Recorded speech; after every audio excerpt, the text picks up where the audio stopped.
This video contains massive spoilers of the Promised Neverland Season 1 anime. Hey bears! I am the Gaming-Grizzly and welcome back to Identity 5! And it was just announced that Ray from the Promised Neverland will have an appearance in Identity 5. And I'm very excited about that because Ray is definitely one of my favorite characters from the anime. And I want to talk about him, I want to talk about his story and his character. So if you haven't watched the Promised Neverland already, I want to tell you guys, this video has a lot of spoilers, so don't watch it. Make sure to watch it for yourself, I highly recommend it to you. But if you want to watch it, I hope you guys enjoy it. If so, leave me a fat like. Also leave me a comment in the comment section below about your favorite character from the anime. And of course, if you're new, subscribe to the Gaming-Grizzly. Alright, let's jump into it. Ray is one of the many children who live in the orphanage called the Gracefield House. They live a great life and have to worry about nothing except of their test scores they get from the litany of tests they have to go through. A loving mom called Isabella is taking care of all the children and making sure that they are all happy. When the day came for Connie to be sent off to foster parents, Ray and the other orphans bade farewell to the child. Sometime after Connie left with Isabella, Emma found Connie's beloved stuffed toy on the tabletop in the house. Ray remarked how Connie might not have traveled far from Gracefield and thus advised Emma to return the toy back to Connie. Sometime later, Ray was loitering through the orphanage's hallway and noticed the saddened Emma and Norman returning. He questioned the two and stared at them as they did not answer him. During the next few days, Emma and Norman remained silent and secretive about what happened on that evening. Ray noticed their suspicious behavior as he one day followed the two to the orphanage's forest and demanded their odd behavior for the past few days. After the two told him about what they saw, which was Connie's death and the existence of demons, Ray expressed how he also suspects Isabella and the orphanage. When Emma revealed her plan to save every single orphan, it greatly bothered Ray as he viewed her goal to be impossible to achieve. Nonetheless, he joined the two and helped in figuring out a way to escape from Gracefield. The three learned and gathered every piece of possible information about the outside world and to aid in their eventual escape which they could get. One day, Isabella got Krona appointed as a second caretaker to figure out what the children know, an additional obstacle for Ray, Emma and Norman to deal with. Ray, Emma and Norman eventually recruited Don and Gilda into the team as additional help and told them about the secrets behind Gracefield, Isabella and the existence of demons. The trio starts suspecting that there might be a traitor amongst the children, possibly Don or Gilda, who are working for Isabella, and Norman lays a trap to determine who the informant is by telling them the location of the ropes and that night. The following night, Norman inspects the rope locations with Ray and by the process of elimination accuses Ray of being the traitor. Although hesitant at first, Ray eventually confesses that he has been the spy who worked for Isabella behind his friend's back. When Norman questions his motive, Ray explained how he already knew about the orphanage secrets a long time ago and how him serving his mother as a spy is all pre-planning for him and his friend's escape. After a lengthy discussion, Ray eventually agrees to be a spy for them and sides with Norman and Emma. Isabella eventually cut ties with Ray and no longer have him as her spy. When Ray desperately tried to persuade her, telling her how he is still capable of being her spy, Isabella explained how she would be seizing his friends from escaping without his help, and thus locked the latter inside an empty room, preventing him from saving Emma and the rest. As Ray struggled to free himself and save Emma and Norman before it was too late, Isabella already managed to foil their escape plan by herself by fracturing Emma's leg and prepared Norman to be shipped out next. Isabella's success in rendering their plan useless greatly affected Ray, as he struggled to think of solutions to prevent Norman from getting shipped out, as well as aiding in Emma's fractured leg. Nevertheless, his solutions were rendered useless as Norman was unable to escape due to how outside the walls lies a steep cliff which made his escape impossible. Norman was soon shipped out. The team and the plan began to fall apart as Ray became depressed over the failure of the plan and the loss of his friend. Hence, Ray gave up and excluded himself from Emma, Don and Gilda and no longer aid in their escape. As 2 months pass, Ray and Emma withdraw themselves and were depressed over Norman's shipment. The night before Ray is to be shipped out, he sits alone in the dining hall, saying goodbye to the house. When Ray asks Emma if she has really given up, she smiles and reveals she has never given up the idea of escape. Ray proposes they set the house on fire that night as a distraction. After Emma agrees, Ray reveals that he plans to set himself alight, to distract Isabella and deny the demons their feast. As the clock chimes midnight, the now 12-year-old Ray starts the fire. As it spreads, the children evacuate and Emma severs her ear so she cannot be tracked.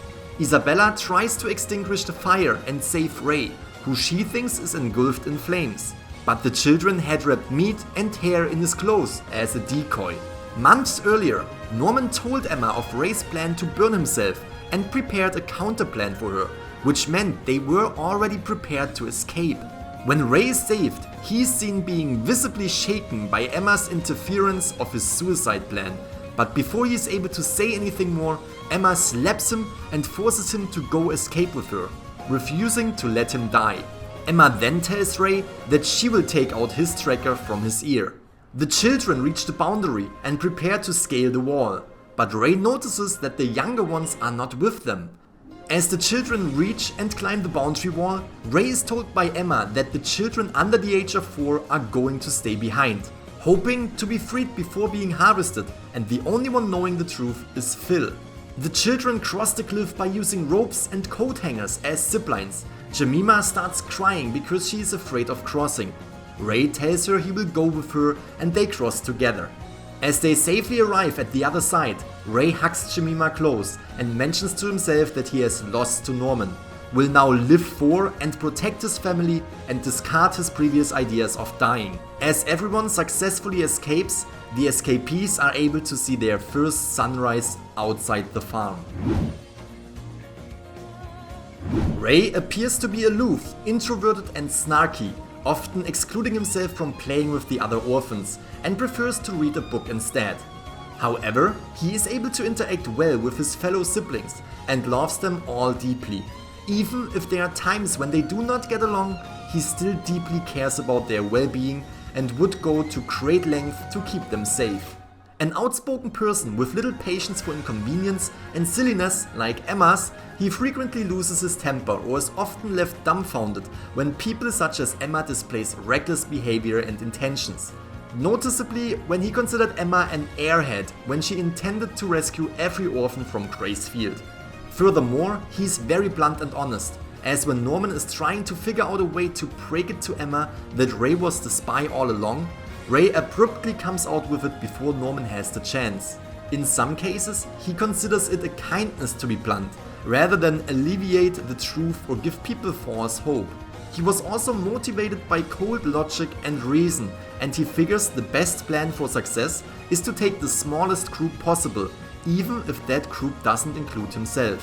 While he worked extremely hard for 6 years to make sure that Norman and Emma could escape safely, he had to sacrifice a great price, possibly his other siblings that were shipped out. Ray's strengths are his cunning, sharp wits, and his manipulative nature. He is also rational, logical, and cynical. He is an academically inclined young boy who excels in the orphanage's daily tests, also using his intelligence to decipher problems and to come out with solutions. According to Emma, he is always the best at anything he tries. According to Norman, he is level-headed and precise in everything he does. He also always thinks ahead and finds the most optimal solutions to things. According to the data Krone obtained, Ray is a person who makes plans too fast and gives up on them just as fast. This was specifically proven when after the plan of saving Norman got foiled, Ray lost hope and excluded himself from helping others to devise another plan to escape. Ray is also noted to be extremely self-sacrificing. He was driven to suicide via self-immolation and willingly did so to help aid the escape.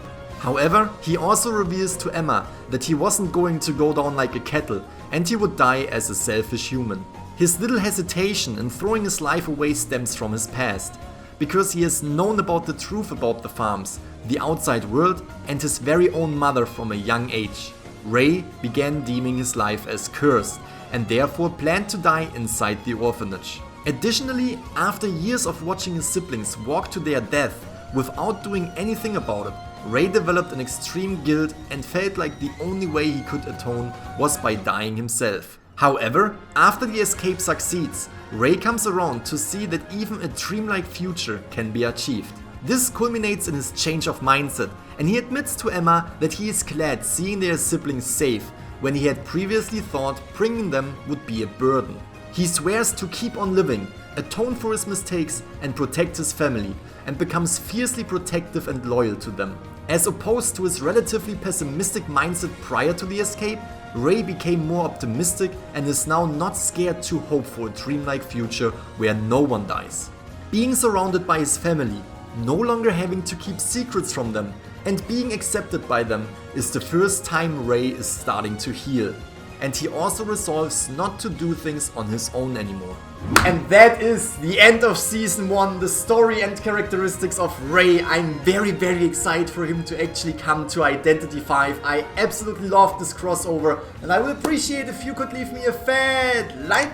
Also, leave me a comment in the comment section below about your favorite character from the promised Neverland that will come to Identity V. And of course, if you're new, subscribe to the Gaming-Grizzly. I hope you all have a fantastic day, and I will see you in the next video. Bye bye! NANI? You haven't checked out my merch collection yet? What do I hear you say? But Grizzly, it's the middle of summer. Who gets a hoodie in the middle? Yeah. What do you mean I can't get a hoodie in the middle of summer? I'm always getting my hoodies in the middle of summer. But I got you. We also have t-shirts. Even though the hoodies are 10 times cooler.